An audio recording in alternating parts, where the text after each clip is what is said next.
आकर्षण के नियम लॉ ऑफ अट्रैक्शन के अनुसार आप अपने जीवन में पॉजिटिव और नेगेटिव चीजों को अपने विचारों और कर्मों से अपनी ओर आकर्षित कर सकते हैं। यह इस सिद्धांत पर आधारित है कि सब कुछ ऊर्जा से निर्मित है, इसलिए जिस प्रकार की ऊर्जा आप बाहर छोड़ेंगे वही आपके पास वापस लौटेगी। अगर आप ब्रह्मांड को अपनी इच्छाएं बताने के लिए आकर्षण के नियमों का इस्तेमाल करने के लिए तैयार हैं, तब पॉजिटिव माइंडसेट का निर्माण करके शुरुआत करिए। उसके बाद अपने लक्ष्यों के लिए कर्म करिए और असफलताओं का सामना अच्छे एटीट्यूड से करिए। पॉजिटिव माइंडसेट बनाना। स्टेप 1, आप अपने जीवन में क्या चाहते हैं उस पर फोकस करिए, न कि उस पर जो आपके पास नहीं है। अपनी पुरानी टूटी हुई कार के बारे में मत सोचिए, उसकी जगह कल्पना करिए कि आप नई कार चला रहे हैं। इससे फोकस उस पर जाता है जो आप अपने जीवन में लाना चाहते हैं, बजाय उसके जिसे आप अपने जीवन से हटाना चाहते हैं। इससे ब्रह्मांड को एक संदेश जाता है कि आप चाहते हैं कि आपकी आशा अच्छी चीजों के होने की है। इसके पीछे विचार यह है कि आप जिस बारे में सोच रहे हैं वही आप अपने जीवन में चाहते हैं।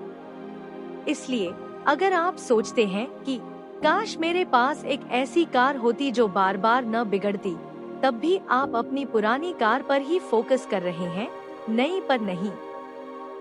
दूसरे उदाहरण के रूप में अपने मन में बजाय यह सोचने के मुझे आशा है कि मैं इस सेमेस्टर में फेल नहीं होऊंगा, सोचिए मैं अच्छे ग्रेड पाने के लिए पढ़ाई कर रहा हूँ।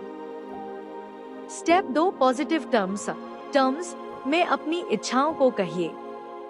पॉजिटिव टर्म्स में अपनी इच्छाओं को कहिए। अपनी इच्छाओं को कहने के लिए नहीं या मत जैसे निगेटिव शब्दों का इस्तेमाल करने से बचना महत्वपूर्ण है, जैसे कि मैं नहीं चाहता कि मेरी नौकरी चली जाए। इसी प्रकार से गलत चीजों को आकर्षित करने से बचने के लिए ऐसे शब्दों का इस्तेमाल करिए जो आप चाहते हो, जैसे कि मैं हारना नहीं चाहता से हारना शब्द बाहर जाता है, जबकि मैं जीतना चाहता हूँ बाहर भेजता है शब्द जीतना। सलाह। आकर्षण का नियम कहता है कि ये यूनिवर्स या ब्रह्मांड आपके द्वारा इस्तेमाल किए जाने वाले शब्दों को पकड़ता है, न कि उनके पीछे के इरादे को। इसका मतलब है उधार नहीं को यूनिवर्स उधार पकड़ेगा। स्टेप 3, अपने सपनों को पूरा होते हुए देखिए। अपने सपनों को पूरा होते हुए देखिए। अपनी आंखें बंद करिए और कल्पना करिए कि आप वही जीवन जी रहे हैं जो आप चाहते हैं। कल्पना करिए कि आप अपना मनपसंद काम कर रहे हैं, अपने कौशल का प्रदर्शन कर रहे हैं या अपनी नई कार में बैठ रहे हैं। अपने इरादों को सुदृढ़ करने और उनको वास्तविकता के एक कदम और निकट लाने के लिए प्रतिदिन ऐसा करिए। सदैव अपने को सफल होते हुए देखने की कल्पना करिए। उदाहरण के लिए कल्पना करिए कि आपको काम में तरक्की मिली है, न कि आप केवल अपना रोजमर्रा का काम कर रहे हैं। आप केवल काम पाना नहीं चाहते हैं, आप उसमें एक्सेल करना चाहते हैं। स्टेप 4, जो भी आपके पास है उसके लिए आभारी होइए। जो भी आपके पास है उसके लिए आभारी होइए। अपने जीवन की अच्छी चीजों के लिए आभारी होने से आपको अपना जीवन अच्छा लगता है, जिससे आपके पॉजिटिव माइंडसेट को समर्थन मिलता है। जीवन की अच्छी चीजों के बारे में आभारी होने से आपको अपना जीवन बेहतर लगता है, जिससे आपके पॉजिटिव माइंडसेट को भी समर्थन मिलता है। जिन चीजों के लिए आप आभारी हैं, उन्हें जोर से कहिए या एक आभार जर्नल बनाकर उसमें उनको लिख डालिए। इसके अलावा लोगों से उन अच्छी चीजों के लिए धन्यवाद कहिए जो उन्होंने आपके जीवन में शामिल की है। जैसे कि हर सुबह जब आप बिस्तर छोड़ते हैं, उसके बाद 3 ऐसी चीजें लिखिए जिनके लिए आप आभारी हैं। इससे आपको अपना दिन अच्छे मूड में शुरू करने में मदद मिलती है। स्टेप 5, अपने तनाव के स्तर को कम करने के लिए प्रतिदिन कम से कम 5 मिनट मेडिटेट करिए। तनाव जीवन का सामान्य हिस्सा है, मगर इसकी अति आपको कुचल देगी। दिन प्रतिदिन के तनाव को छोटे से मेडिटेशन से राहत दीजिए, जिससे आपके मन और शरीर दोनों को आराम मिलेगा। साधारण मेडिटेशन के लिए आरामदेह पोजीशन में बैठिए, फिर अपनी आंखें बंद कर लीजिए। अपनी सांस पर फोकस करिए और विचारों को आने और जाने दीजिए। स्टेप 6, अपनी चिंताओं की जगह ऐसे विचार मन में लाइए कि चीजें कैसे ठीक हो सकती हैं।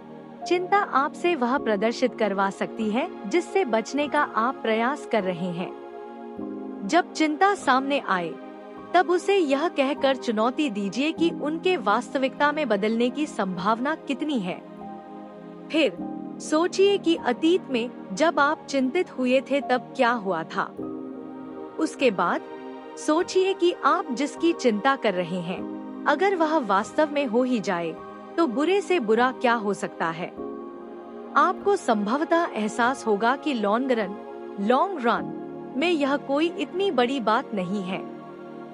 7, जैसे कि मान लीजिए कि आपको चिंता है कि प्रेजेंटेशन के दौरान आपको शर्मिंदा होना पड़ेगा।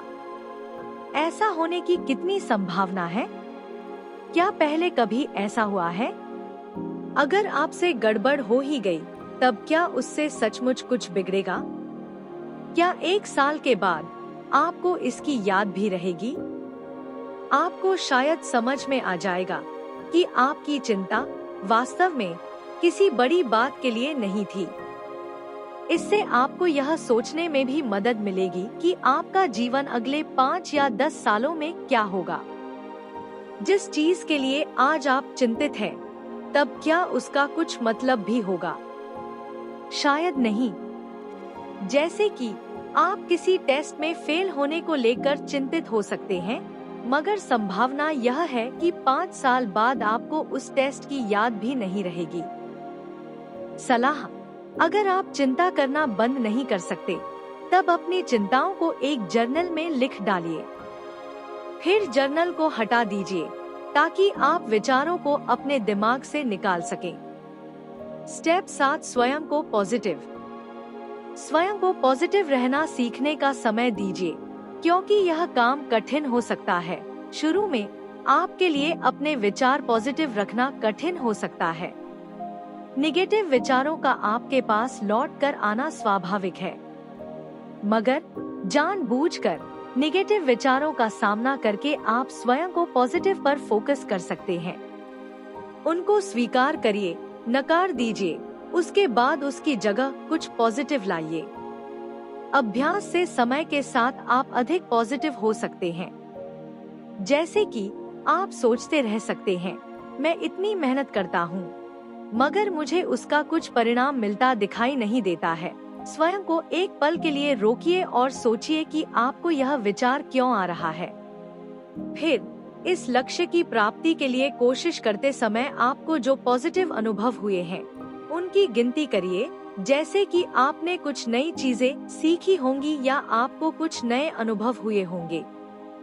अंततः परिस्थिति में कुछ न कुछ पॉजिटिव देखने का निर्णय करिए।